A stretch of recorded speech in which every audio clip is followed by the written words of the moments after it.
Ty spent a lot of time the last week to 10 days really keeping track of these turkeys on the farm. It's a farm we're really familiar with.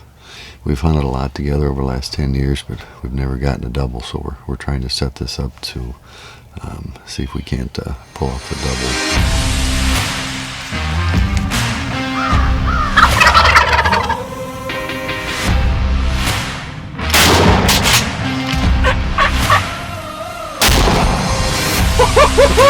Yeah, baby! Double trouble!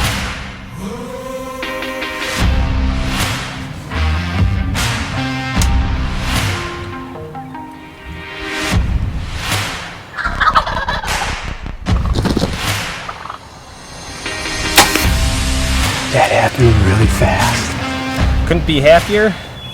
Be able to put a good shot on, and I got a season coming up in a couple of weeks.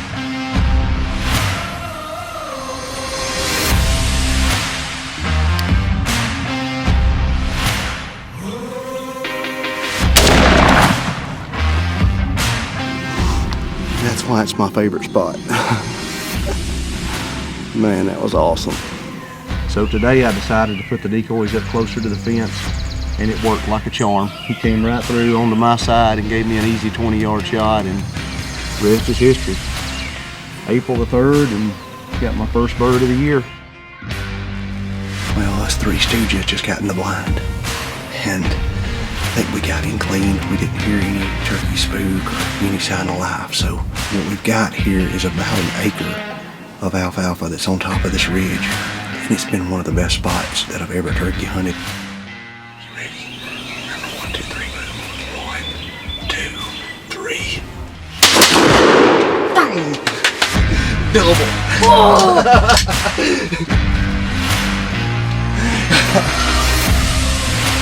First turkey first, longbeard. That is the best case scenario. That's actually Braden's very first longbeard. That's Mitchell's very first turkey ever. And I don't know how you could plan out a hunt any better than that. I want some more nuggets. Me too.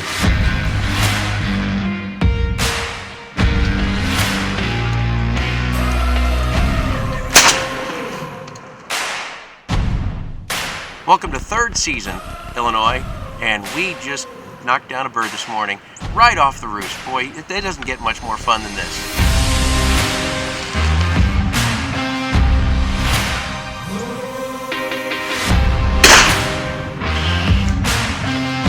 All right, 5th season South Zone here in Illinois, and we've been going after these birds on this farm since day one.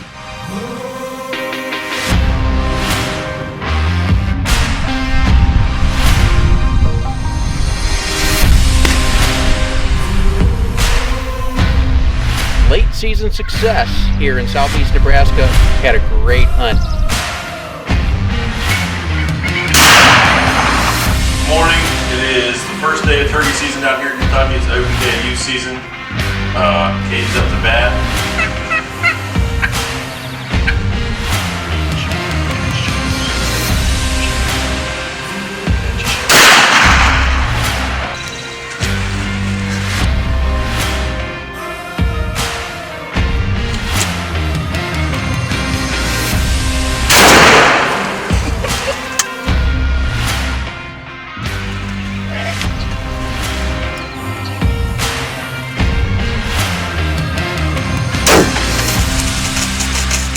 Hit too.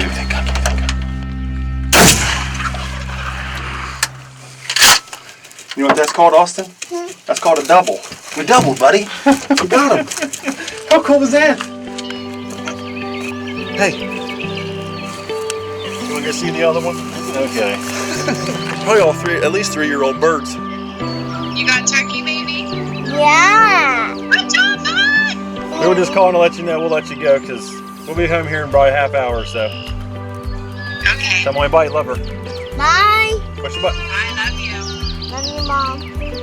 Push your button. Can you hang that before me?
We got this bird gobbling. I think he was the one that was roosted right above us. He's up the hill a couple hundred yards, and our setup is a couple hundred yards back. We decided to come up here and try to call at him. He's hot, he keeps hammering. But we like our setup down here, so we're gonna try to call him down to us. I just don't know, he might be with hens, but he's definitely gobbling a lot. Might try to close the distance a little more and see if we can draw him in.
That's crazy.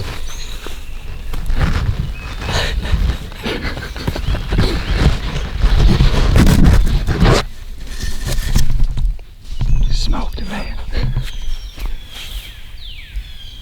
It was less than 10 yards right here, just on a string. And Cooper and I we've been running back and forth trying to figure out which bird we can get on. We came back down to our original setup, and these birds hammered. There's still more back here, but we eventually got them. I think they're grouped up a little bit, but we eventually got this one to break free. Obviously, we couldn't ask for anything better. He just walked right by our setup, occupied by the decoy, able to get drawn, tagged out.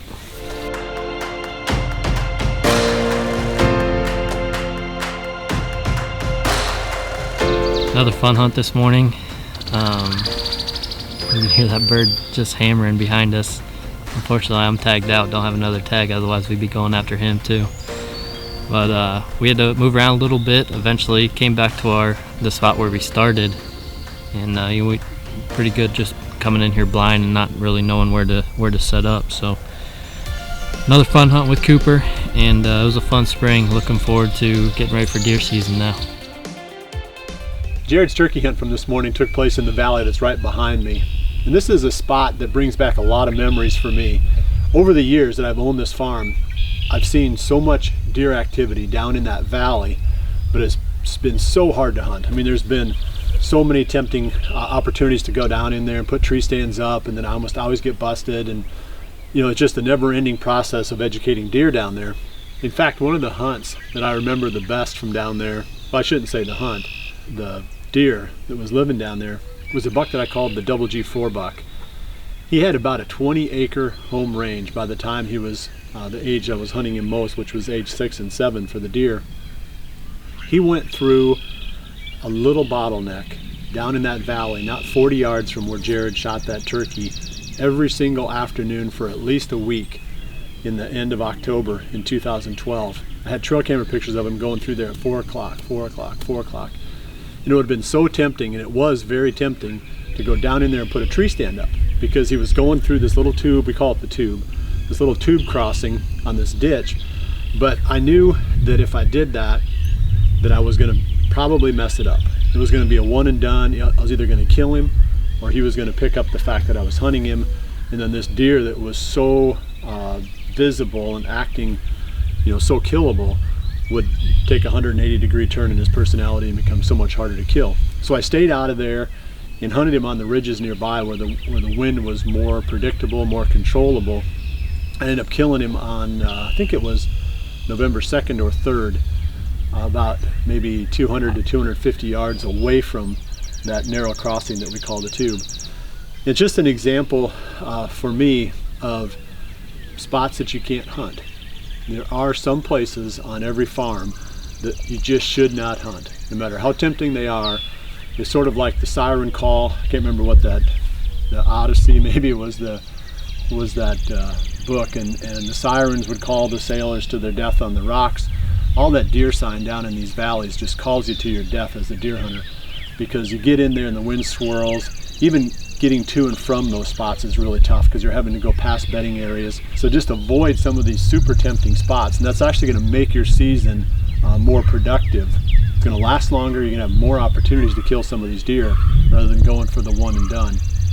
I did make some changes to that valley now where I can hunt it, and I have been down in there over the past few years. I put the redneck blind in there, and as long as I keep the windows closed in that blind, I can get away with a lot. The wind swirling doesn't seem to affect the deer quite as much. They don't pick me up, and when I do open windows, I just keep the ozonics unit on, and that kills as much human scent as possible. So that's the only way I've found where I can hunt these valleys with any hope of keeping the deer from knowing that I'm there. Next, we're going to join Josh Sparks as he profiles one of his favorite patches of public hunting ground.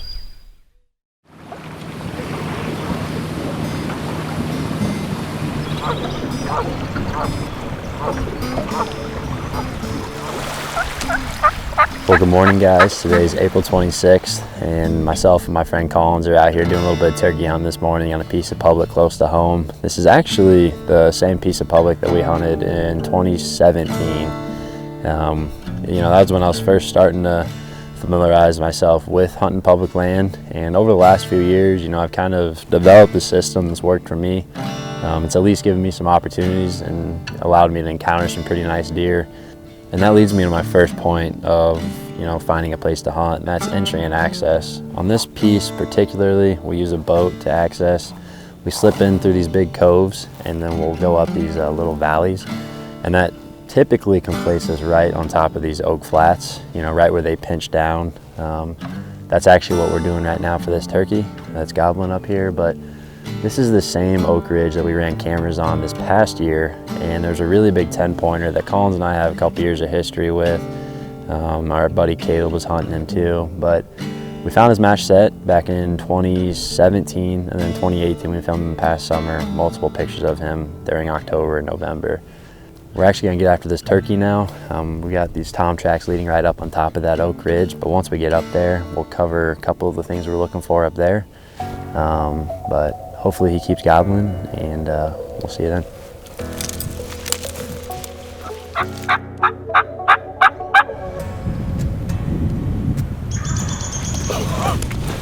There's those birds.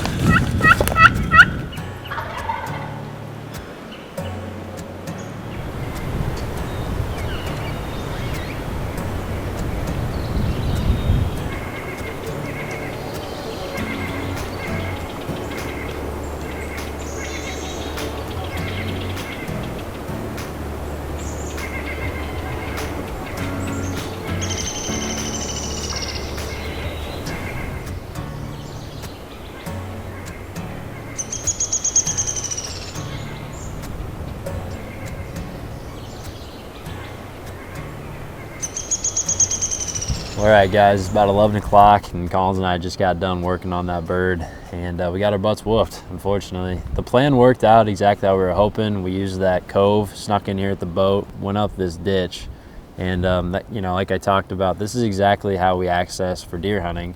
That bird ended up coming to 50 yards and eventually just worked off and wouldn't commit. So came over to this oak flat, and right now below me, if I pick all these up, we got just tons of oak leaves and actually deer hair. We ran cameras in here pretty heavy in October and got multiple bucks on camera, and Collins didn't hunt too far away from here. It would have been mid-October, and he encountered another mature buck. And basically why I'm telling you this is a spot they ended up finding. You know, I talked about, number one, access. We found a big cove we can access. There's a ditch that comes right up to this ridge. So once we got in here, this past October when we ran cameras, this lit up with rubs, and we figured it makes sense just because all these acorns, I mean, this is just one of the trees, and got a ton of pictures, you know, so it worked out. We just didn't hunt it very much, but I think this is gonna be a spot that we can kill a buck next year. I also really like this spot because right now we came out here it's got a northwest wind today, and it's a very consistent spot. It blows right into the water. So when we're calling, you know, if I'm hunting this on a northwest wind, I'll probably set up midway down this ridge. So if that buck does come try to get downwind of me, we're gonna be able to ideally get a shot either way. So, you know, this is very similar to what I did in October last year when I killed that buck, and it was a completely different area. You know, my steps that I've, you know, over the years kind of figured out have started working for me. I start with a map. I find a spot that I want to check out, look for topography change, whether that be a spot looks like big ridges are, there's a creek bottom, or in this case, we've got the cove that comes in, and then we've got the little ditches that lead up to these big points. Once we get in there, I'm gonna look for food, you know, whether it be mass crop and acorns, whether it be browse, and then if scrapes or rubs have popped up.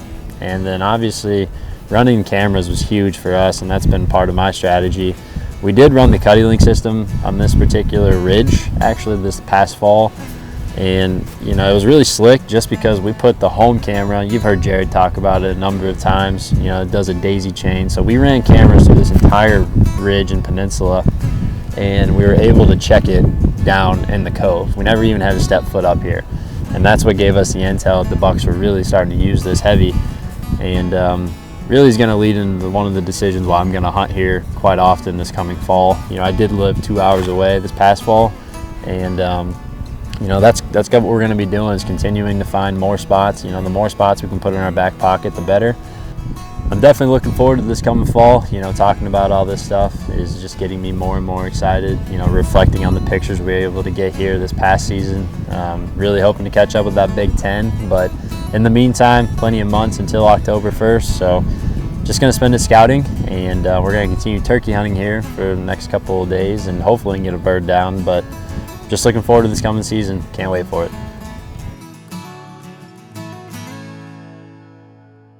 Well, that's it for this week. I appreciate you joining me. We'll see you right back here again next week for the next episode of Midwest Whitetail. And remember to always dream big.